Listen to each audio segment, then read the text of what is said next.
Imagine this. It's a Monday morning, August 6th, 1945, Hiroshima, Japan.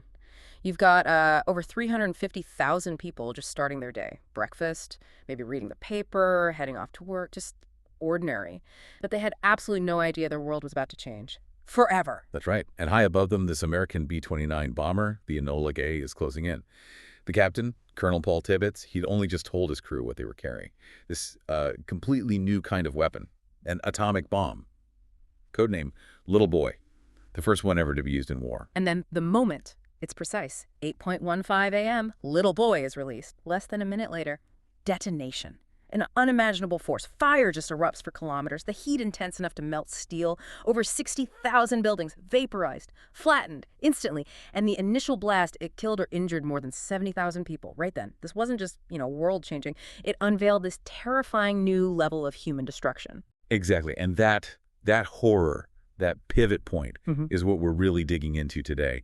This deep dive is all about Hiroshima, that pivotal tragic event. We're going to look at the immediate devastation, obviously, the human cost, which is just staggering, but also the complex path that led there. Japan's isolation for centuries, World War II escalating, and the secret project, the science behind this awful weapon. Yeah, our goal is to try and grasp the layers here, the history, the difficult decisions, and the really profound questions that still hang over this turning point. And to understand how we got to that specific morning in August 45, we actually need to go way back into Japan's, unique past. We do. For centuries, really up until the late 1800s, Japan had very, very little contact with Europe or the U.S. It was ruled by emperors, technically, but the real power lay with military leaders called shoguns. And they commanded the samurai warriors, the ones famous for their honor code, Bushido. Right, the way of the warrior, loyalty, courage, honor above everything. Precisely. It was a society built entirely around its own internal traditions, its own values. Yeah. Almost sealed off from outside influence, which makes what happened next even more dramatic. So when European traders started showing up in the 1500s wanting to trade, the shoguns got nervous. They did. They feared the changes these foreigners might bring, feared losing their tight control, their power structure. Which led to a pretty extreme reaction, right? Extremely. In 1641, they banned basically all foreigners. The only exception was a tiny Dutch trading post under very strict rules.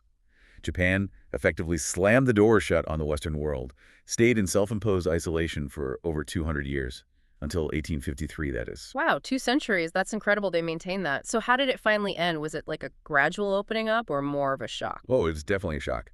1853, Commodore Matthew Perry, U.S. Navy, sails right into Tokyo Harbor with his warships and basically forces the shogun to open Japan to trade with the U.S. This opening of Japan, as it's called, completely changed the country's direction. How so? What changed? Well, it kicked off this incredibly rapid embrace of Western ways. Culture, technology, government, everything. The emperor regained direct political power from the shogun. Japan started modernizing, getting a cabinet, a prime minister. So Japan transformed incredibly fast, became a major military power and industrial power, people moving from farms to factories, adapting really quickly.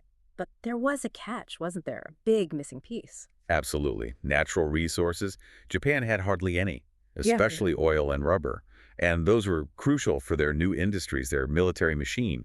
They had to import almost all of it. So as Japan's military gets stronger through the 1930s... They become more powerful, but also more vulnerable. Exactly. A rising power, totally dependent on outsiders for essentials. It almost forced their hand, made expansion look like the only way to secure those resources. It set them on a collision course, really. A very different path than the one leading to war in Europe. Right, so Japan's building this formidable force, but it's got this Achilles heel. And meanwhile, the rest of the world, especially the U.S. and Europe, they're dealing with their own massive crises that are about to intersect with Japan's ambitions. Precisely. While Japan's on its path, the U.S. is deep in the Great Depression. Millions out of work, homeless. Franklin D. Roosevelt, FDR, gets elected in 1932. He starts the New Deal, trying to create jobs, fix the economy. Europe's struggling too. And in places like Germany, Italy, Spain, people turn to dictators promising order. And the big one there is Adolf Hitler. His Nazi party in Germany has plans to conquer Europe. The U.S. opposed these dictatorships, obviously, but was hesitant to get involved in another European war. Not yet, anyway. They hadn't been attacked directly. That changed in 1939. Hitler invades Poland. Britain and France immediately declare war on Germany. World War II begins. Italy joins Hitler soon after. They become the Axis powers. And the Nazi war machine was terrifyingly effective at first, just rolling over country after country. By 1940, Denmark, France, Norway, the Netherlands, Belgium, Luxembourg, all fallen. Britain was basically fighting Hitler alone. FDR started sending, planes, weapons, but no American troops yet. And Japan sees this, sees Germany's rapid success and thinks, this is our chance. They start attacking other places in Asia, many of them European colonies. They'd already invaded China back in 1937. By 1940, they move into French Indochina, what's now Vietnam. But again, these military campaigns needed huge amounts of steel and oil. And that's where the U.S. comes back in, critically. Most of that steel and oil, it was coming from the United States.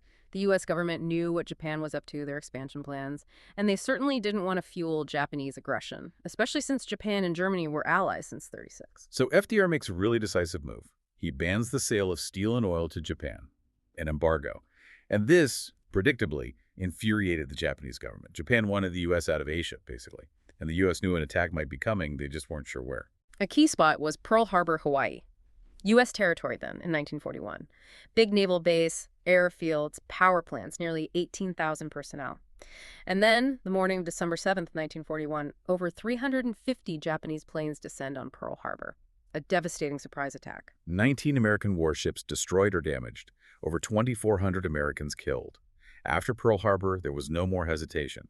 The U.S. immediately declared war on Japan. America was fully in World War II now. FDR sent troops to the Pacific to fight Japan and more troops to Europe to help Britain against Germany. Japan had a lot of success early on in the Pacific, didn't they? They did. But by the summer of 1942, the tide started turning. The U.S. began winning key battles. The Allies started pushing back, island by island, towards Japan. Over in Europe, Italy surrendered in 1943. By 1945, Hitler's losing ground. German cities are being heavily bombed. And all this time, something else was happening in secret, funded by Roosevelt. Yes. For years, FDR had scientists working on a completely new kind of weapon, something vastly more powerful than anything seen before. This, of course, was the atomic bomb project. So it wasn't just about building a bigger conventional bomb. This was fundamentally different science. Oh, completely different. Conventional bombs use chemical reactions, TNT, that sort of thing. Yeah. The atomic bomb worked by nuclear fission, splitting atoms, usually uranium or plutonium. That releases a truly immense amount of energy from a tiny bit of material. A chain reaction, destruction on a scale nobody had really grasped before. A total game changer. Absolutely. The project started back in 1939. There were reports Nazi scientists might be trying to build one too, so Roosevelt launched the Manhattan Project, top secret. Build an American bomb first. You brought together these brilliant scientists, engineers. Many were actually refugees from Europe, Germans, Hungarians who'd fled the Nazis. Started in Manhattan, hence the name, in labs and warehouses. Initially, yes, using existing places, even warehouses storing uranium they'd gotten from Africa. But Manhattan's obviously a huge city. Not great for large-scale, secret, potentially dangerous experiments. Right. So they moved? They did, to several places. But the most famous became Los Alamos, New Mexico. Really remote desert location, perfect for secrecy. They built the main lab there for actually designing and building the bomb. A whole secret city sprang up around what used to be just a small school. A secret city, built from scratch in the desert. That sounds wild. How did they keep that secret? Extraordinary measures. Los Alamos wasn't on any maps. People working there couldn't tell friends or family where they were or what they did. Even their driver's licenses just had a code number, not a name. Mail was censored. Couldn't be sent directly. But inside the secret base, they tried to create a normal life. Schools, a cinema, even a bowling alley. All while working on the most destructive weapon imaginable. Incredible. All building towards one critical test. Yes. The scientists figured out how to make the components work.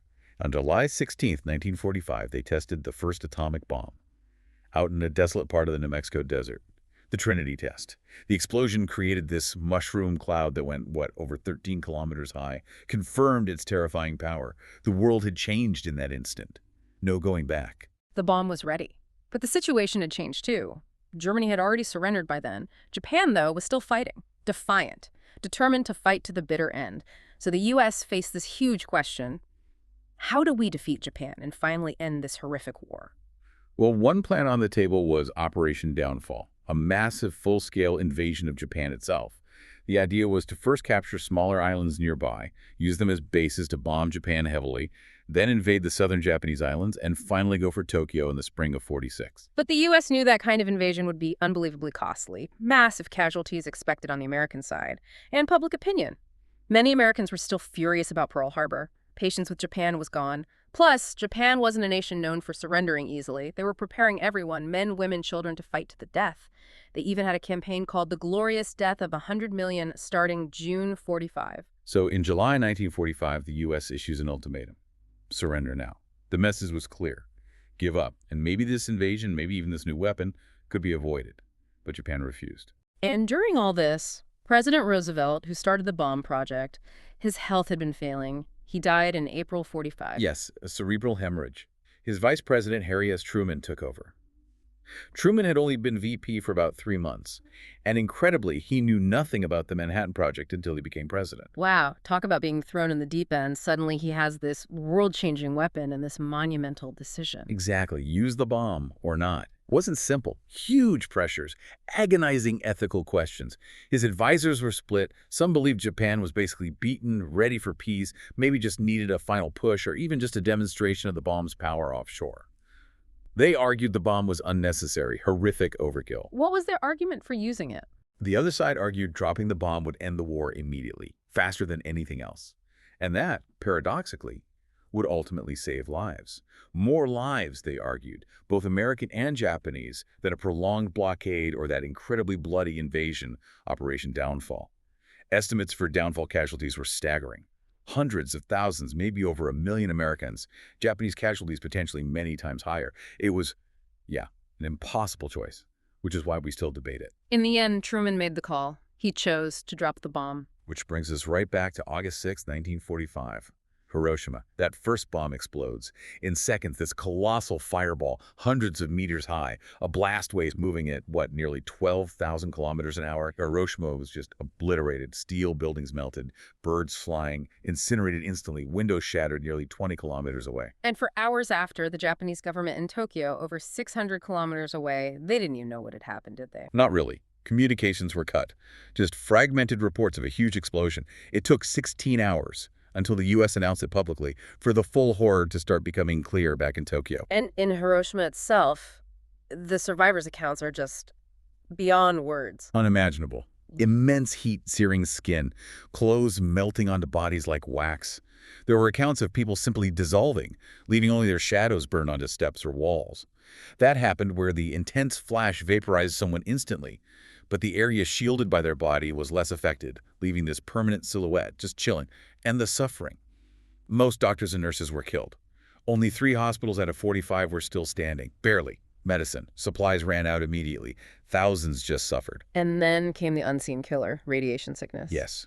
In the days and weeks after, survivors started getting sick, not from burns or blast injuries, infections, severe bleeding, organ failure. It attacked from the inside. Within 4 months, another 146,000 people who had initially survived the blast were dead from these radiation effects. But the health problems didn't stop there, did they? No. Long-term issues plagued survivors. Cancers, especially leukemia, started showing up significantly about 2 years later, peaking around 4 to 6 years after the bombing. Pregnant women suffered miscarriages or gave birth to babies with severe abnormalities or health problems. The total estimated death toll from Hiroshima alone is now put at around 200,000 people.